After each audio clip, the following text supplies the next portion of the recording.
So obviously, Mark, we brought in a huge experienced goalkeeper, Shane Bland, to the club. How is it that you've looked to get that deal over the line? Is it glad that it's finally sorted?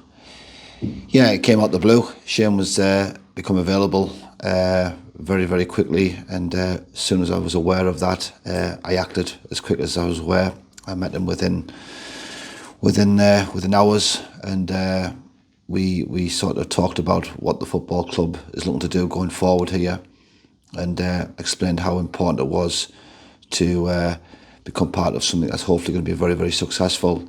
And what he does offer is someone with 12 years of experience at a really, really good club, and his game knowledge and his understanding of the levels of football, of where we want to try and take this football club, is going to be a massive, massive contribution to what we're trying to do. Obviously, Shane's played 504 games for Whitby over a 12-year period. He's also had he had a short spell at Spencer and a spell at West Auckland. How good is it to have a player who's got 500 plus games at step 3 coming into a club at step 5? It's unheard of, really, and I think you've got to give them credit. Of a lot of players move from club to club within 2 or 3 years. They move around a lot of clubs. It's nice to think that someone's give a massive a football life service to a club of Whitby, who's been fantastic for him, and they've been fantastic for each other. But I feel like we've been very, very lucky to have a player of his calibre, with his experience, and I feel it's a major signing to what we're trying to do going forward.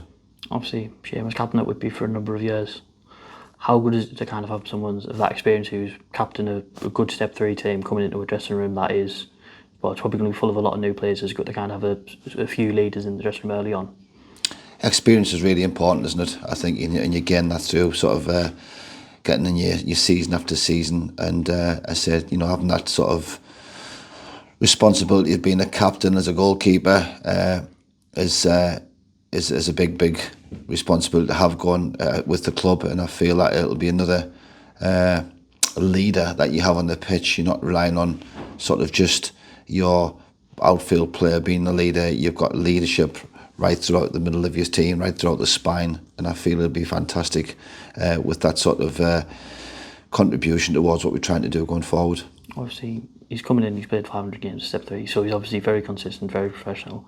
Is it good to kind of have people who can drive high standards in the dressing room for players who may be a bit younger in football? 100%, and I think I think that's the reason why they want to come to the football club, because of the standards that's in place, and I feel it wasn't no real hard sell to get him to come here. He wanted to be part of something. He wanted to win something, and we want to win something as a football club. And I think it's like of any player at the end of your career, you want to have them good memories of hopefully achieving things rather than being at a club for so many years. And I think there's many players in the country that sort of played hundreds of games but come out with no silverware. And I feel that's one of the reasons why he wanted to come here, because he wanted to finish his career, hopefully with our club, hopefully getting some promotions and hopefully getting some silverware. All right, cheers, Martin. Thank you very much. Thank you.